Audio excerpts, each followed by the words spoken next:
Hello friends, welcome you all. हम लोग आज हमारा नया चैप्टर स्टार्ट कर रहे हैं, chapter number 3 for class 10th। Subject है हमारा science, metal and non metal.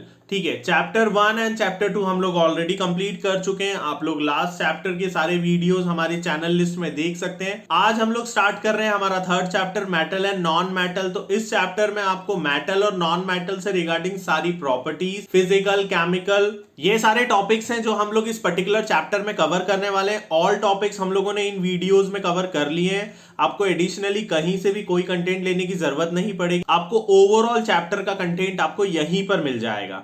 तो हम लोग देख लेते हैं सबसे पहले कितने टॉपिक्स हमको कवर करने हैं। सबसे पहले हम लोग इंट्रोडक्शन देखने वाले हैं मेटल नॉन मेटल का। आफ्टर दैट हम लोग फिजिकल प्रॉपर्टीज की बात करेंगे, मेटल्स की प्रॉपर्टीज एंड नॉन मेटल्स की प्रॉपर्टी, क्या एक्सेप्शंस है इनके, वो सब चीजें क्लियर करने वाले। उसके बाद इंपॉर्टेंट सेक्शन है हमारा केमिकल प्रॉपर्टीज ऑफ मेटल। जी हाँ, यहाँ पे हमको डिफरेंट डिफरेंट रिएक्शंस देखनी है मेटल्स के साथ में। आफ्टर दैट हम लोग मेटल और नॉन मेटल की आपस में रिएक्शन कराने वाले हैं, उससे हमको क्या बाय प्रोडक्ट्स मिल रहे हैं, क्या बिहेवियर शो होता है, वो सारी चीजें हम लोग क्लियर करेंगे। इसके बाद में हम लोग ये देखने वाले हैं कि मेटल जो है वो ऑकर कहां से होती है, मिनरल्स देखने वाले, ओर्स देखने वाले, गैंग्यू देखने वाले हैं हम लोग, डिफरेंट डिफरेंट टेक्निक्स देखने वाले, कैसे आप लोग मेटल को प्योरेस्ट फॉर्म में गेट करते हैं और कैसे मेटल्स जो है वो अलग अलग एनवायरमेंट में अलग अलग तरीकों से हम लोग एक्सट्रैक्ट करते हैं, वो सारी चीजें हम लोग क्लियर करने वाले। एंड द लास्ट सेक्शन हम लोग देखने वाले कोरोजन। जी हाँ, कोरोजन आपने लास्ट चैप्टर में भी पढ़ा होगा, बट अब हम लोग क्या देखने वाले, स्पेसिफिकली मेटल्स के साथ कोरोजन किस तरीके से बिहेव करता है, क्या उसकी स्पेसिफिक प्रॉपर्टी होती है डिफरेंट डिफरेंट मेटल्स के साथ। तो वो सारी चीजें हम लोग सारे टॉपिक डिटेल में कवर करने वाले हैं। ठीक है, तो without any wasting of time start करते हैं।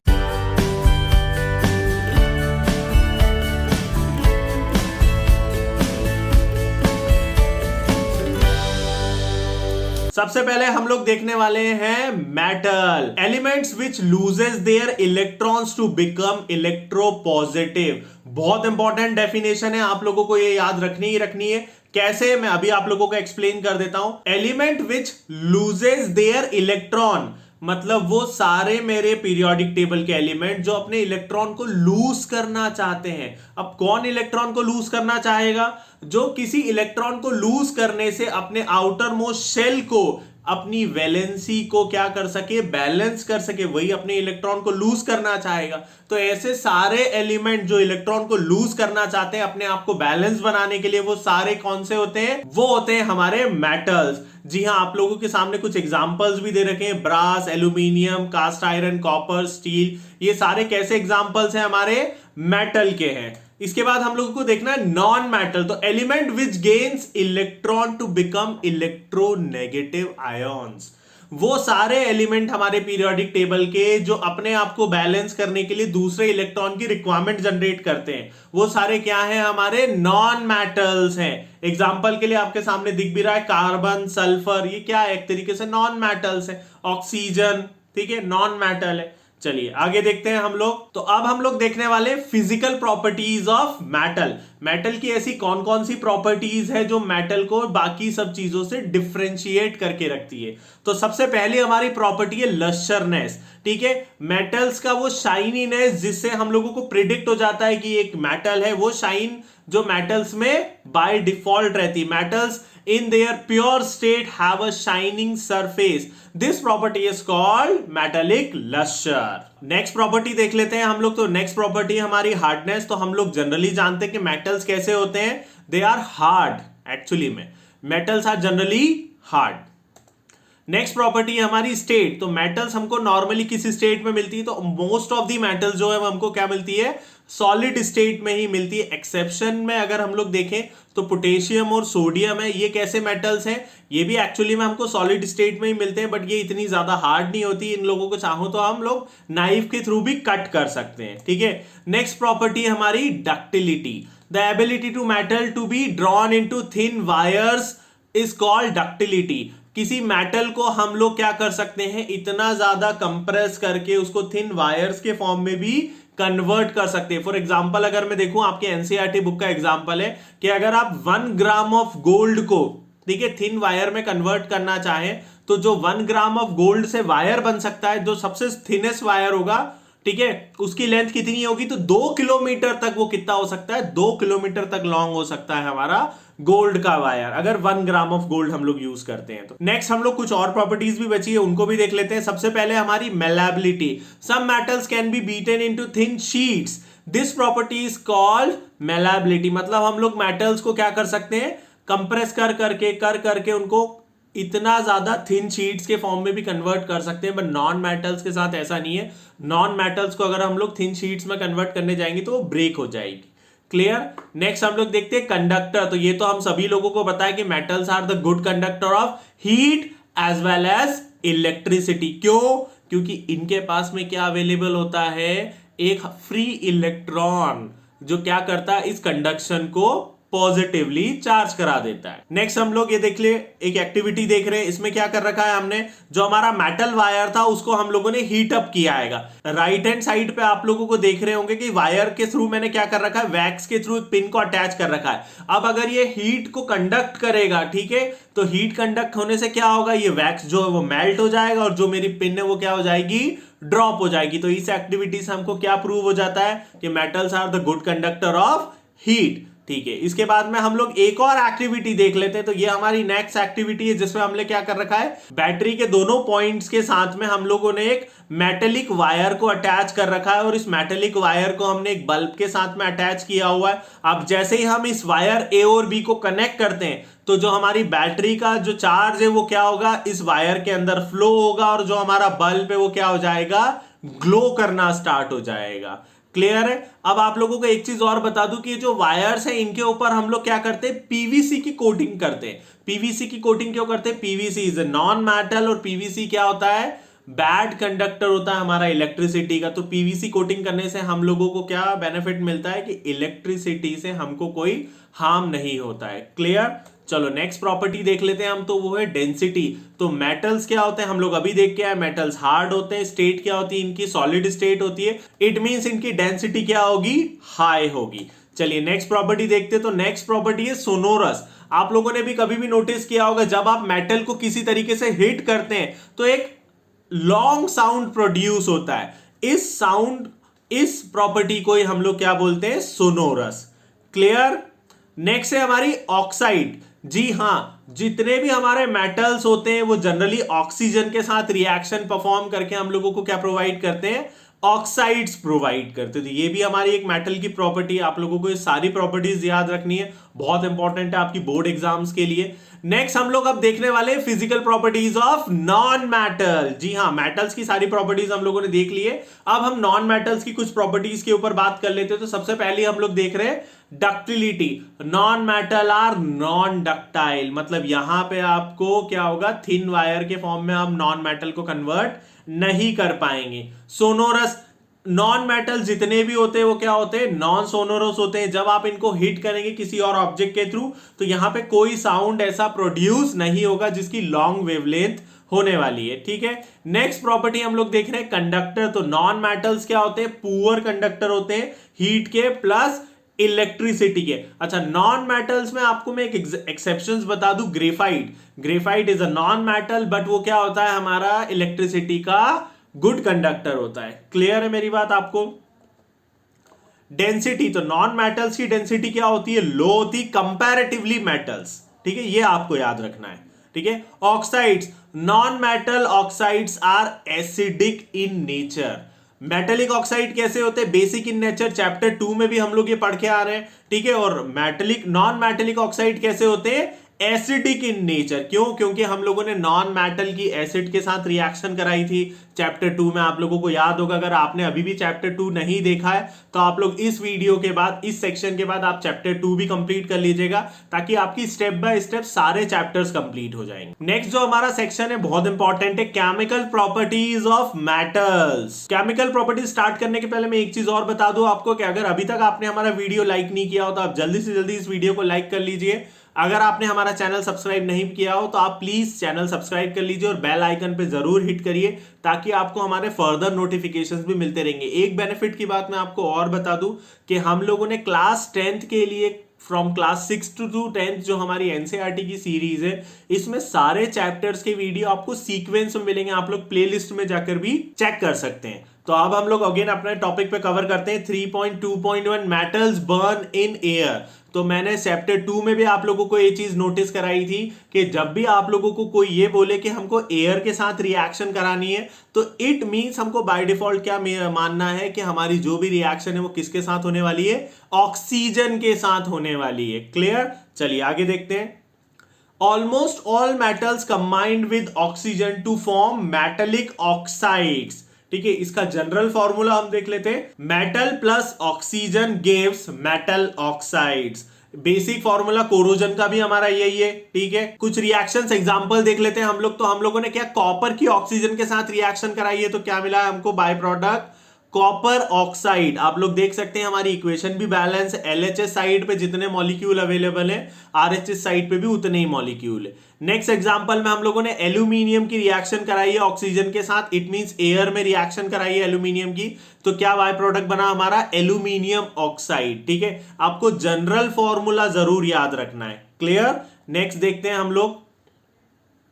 Different metal shows different reactivity towards oxygen. जी हाँ, बहुत इंपॉर्टेंट टॉपिक है। हम लोगों ने चैप्टर 2 में रिएक्टिविटी सीरीज देखी थी हमारी, कौन सी मेटल कौन सा एलिमेंट की रिएक्टिविटी कैसी होती है।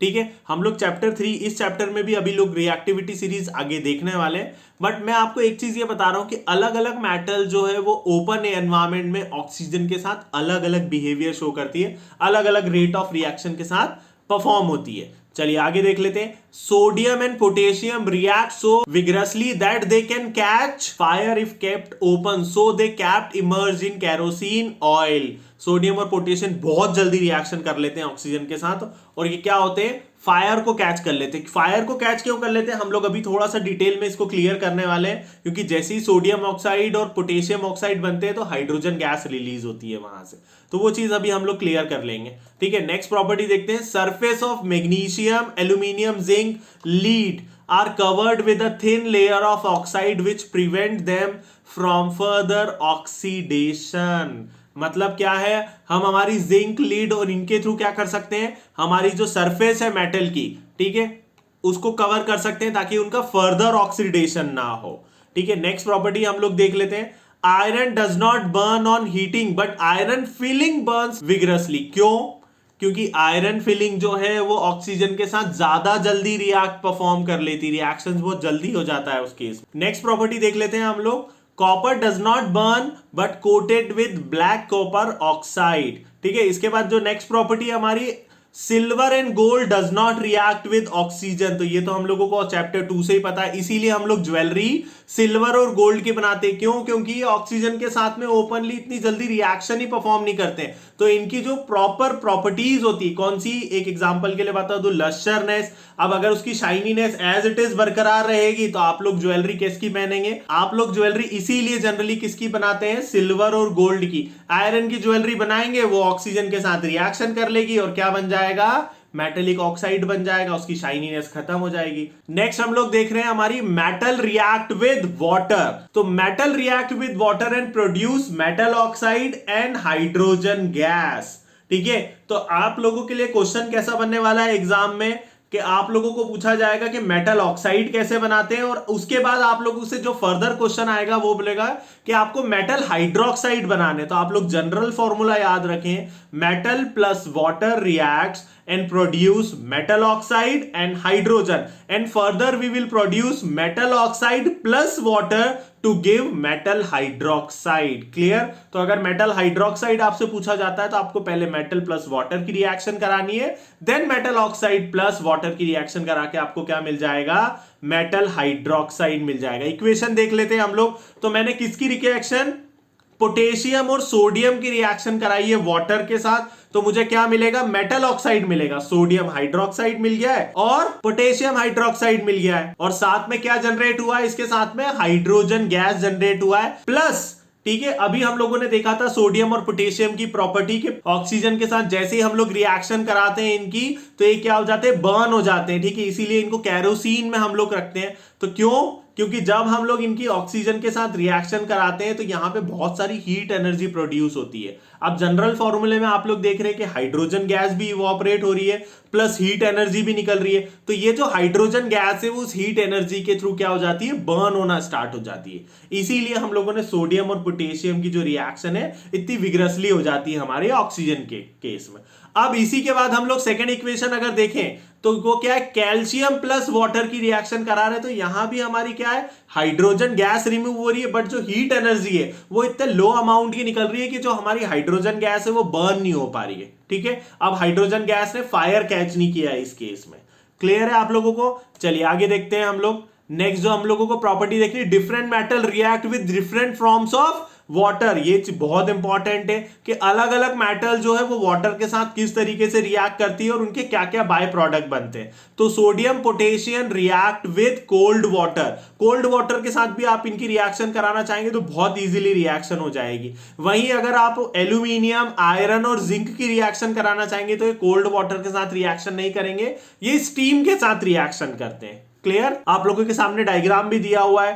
ठीक है, हम लोगों ने क्या कर रखा है, ग्लास वूल सोक कर रखा है वाटर का। अब जैसे जैसे मैं इसको बर्न करूंगा, इसको हीट एनर्जी प्रोवाइड करूंगा, क्या होगा, यहां से मेरी स्टीम जनरेट होगी और ये स्टीम किसके साथ, इस मेटल सैंपल के साथ रिएक्शन करेगी। और अभी हम लोगों ने देख के आए थे, हम लोग के मेटल प्लस वाटर की रिएक्शन कराते तो हमको कौन सी गैस जनरेट हो रही थी, मेटल ऑक्साइड बन रहा था और हाइड्रोजन गैस जनरेट हो रही थी। तो ये जो हाइड्रोजन गैस है बबल्स के फॉर्म में ये टॉप टेस्ट ट्यूब के टॉप पे हमको क्या हो जाएगी, कलेक्ट हो जाएगी हाइड्रोजन गैस। क्लियर होगा सबको ये properties?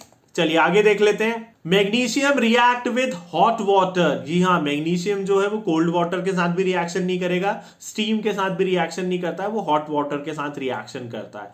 Next, calcium and magnesium float on water surface as bubbles of hydrogen stick to their surface. अगर हम लोग मैग्नीशियम और कैल्शियम की रिएक्शन कराते हैं तो ये क्या करते हैं, हाइड्रोजन बबल के चारों तरफ स्टिक हो जाते हैं। ठीक है, सरफेस पे, बबल की सरफेस पे। ठीक है, silver, gold, copper, lead does not react with water. बहुत इंपॉर्टेंट मेटल के नाम आपको याद रखने, सिल्वर, गोल्ड, लीड और कॉपर, ये क्या होते हैं, वाटर के साथ रिएक्शन ही परफॉर्म नहीं करते हैं। चलिए नेक्स्ट देख लेते हैं हम लोग। Metal reacts with acid. अब हम लोगों ने मेटल की मेटल के साथ रिएक्शन करा ली है, मेटल की वाटर के साथ रिएक्शन करा रही है, अब हम लोग मेटल की एसिड के साथ रिएक्शन करा के देखने वाले। चैप्टर 2 में भी हम लोग ये चीज कंप्लीट करके आए हैं। अगर अभी भी आप लोगों ने चैप्टर 2 नहीं देखा है तो आप इस वीडियो के बाद चैप्टर 2 भी कंप्लीट कर लीजिएगा, ताकि आपकी बोर्ड एग्जाम की प्रिपरेशन जो है वो सीक्वेंस में कंप्लीट हो जाए। ठीक है, हम लोगों ने जो प्लेलिस्ट बनाई है उसमें सीक्वेंस में आपको सारे वीडियो मिल जाएंगे for class 10th and other classes भी आपको मिल सकते हैं। अगर आप लोगों को अपने फ्रेंड्स को सजेस्ट करना है तो आप वो भी कर सकते हैं। तो हम लोग वापस हमारे टॉपिक पे आते हैं, मेटल रिएक्ट्स विद एसिड। ठीक है, तो you have already learn that metal react with acid to give a salt and hydrogen gas. कहां से देखा था हमने ये जनरल फॉर्मूला, हम चैप्टर 2 से ये देख के आ रहे हैं। ठीक है, metal plus dilute acid give salt and hydrogen. अब आप लोगों के माइंड में एक डाउट आना चाहिए कि जब हम लोगों ने चैप्टर 2 में देखा था तो हमने मेटल की रिएक्शन एसिड के साथ कराई, यहां हम लोग मेटल की रिएक्शन डाइल्यूट एसिड के साथ क्यों करा रहे हैं। तो डाइल्यूट एसिड में इसलिए ले रहा हूं यहां पे ताकि जो मेरी मेटल है वो क्या हो, वो डिसॉल्व ना हो जाए एसिड के केस में। ठीक है, इसलिए हम लोग मेटल प्लस डाइल्यूट एसिड लेते हैं और उसमें से हमको बाय प्रोडक्ट क्या मिलने वाले हैं, सॉल्ट एंड हाइड्रोजन। आप लोगों को रिएक्शन भी दिख रही होगी, आयरन प्लस HCl की रिएक्शन जब हम कराते हैं तो हमको क्या बनता है, आयरन क्लोराइड मिल जाता है और हाइड्रोजन गैस इसमें रिमूव हो जाती है। एज इट इज जब मैं एल्यूमिनियम की रिएक्शन कराता हूं HCl के साथ में तो मुझे क्या मिल रहा है, एल्यूमिनियम क्लोराइड मिल रहा है और हाइड्रोजन गैस यहां से रिमूव हो रही है। चलिए नेक्स्ट टॉपिक हम लोग देख लेते हैं, metal react with solution of other metal salt. बहुत इंपॉर्टेंट है, IIT JEE मेंस और एडवांस में ऑब्जेक्टिव क्वेश्चन बनता ही बनता है इस टॉपिक के ऊपर। ठीक है, और जो आपकी कॉम्पिटिटिव एग्जाम्स रहती है वहां भी घुमा फिरा के इस टॉपिक में से क्वेश्चन जरूर पूछा जाता है। Reactive metals can displace less reactive metals from there compounds in solution of molten form. अब आप लोगों को थोड़ा सा माइंड पे जोर करिए, तो इस टाइप की रिएक्शन हम लोगों ने पहले भी देखी है। जी हाँ, हम लोगों ने जब केमिकल इक्वेशंस पढ़ा था चैप्टर 1 में तो हमने डिस्प्लेसमेंट रिएक्शन देखी थी। कुछ याद आया आप लोगों को? तो ये देखिए आपके सामने एग्जांपल है, metal A plus solve solution of metal B. अब यहां पे जो मेटल है वो क्या करने वाली है, मेटल बी को डिस्प्लेस करने वाली है अपनी जगह से, और उसकी जगह मेटल ए खुद बैठ जाएगी और मेटल बी को क्या कर लेगी, वहां से अलग कर देगी। एग्जांपल देख लीजिए आप, आयरन की हम लोगों ने रिएक्शन कराई है कॉपर सल्फेट सॉल्यूशन के साथ, तो अब यहां पे आयरन ने क्या करा है, कॉपर को डिस्प्लेस कर दिया और खुद उसकी जगह ले लिया, और कॉपर कॉपर आपको क्या मिल जाएगा, सेपरेटेड मिल जाएगा। किस टाइप की रिएक्शन है ये, हमारी डिस्प्लेसमेंट रिएक्शन है। आप लोगों के सामने एक्टिविटी भी शो हो रही है, हम लोगों ने फर्स्ट एक्टिविटी में फर्स्ट टेस्ट ट्यूब में देखिए, यहां पे कॉपर सल्फेट सॉल्यूशन लिया हुआ है मैंने, इसके अंदर एक आयरन नेल को क्या कर रखा है, डिप कर रखा है। अब ये जो आयरन नेल है ये क्या करेगी, इस कॉपर सल्फेट सॉल्यूशन के साथ रिएक्ट करती है, और सेकेंड टेस्ट ट्यूब में आप देखिए तो कॉपर जो है वो उस आयरन नेल के ऊपर डिसॉल्व हो जाता है, और जो हमारा सॉल्यूशन है वो किसका बन जाता है, आयरन सल्फेट सॉल्यूशन हम लोगों को इससे मिल जाता है। क्लियर, चलिए नेक्स्ट देखते हैं हम लोग।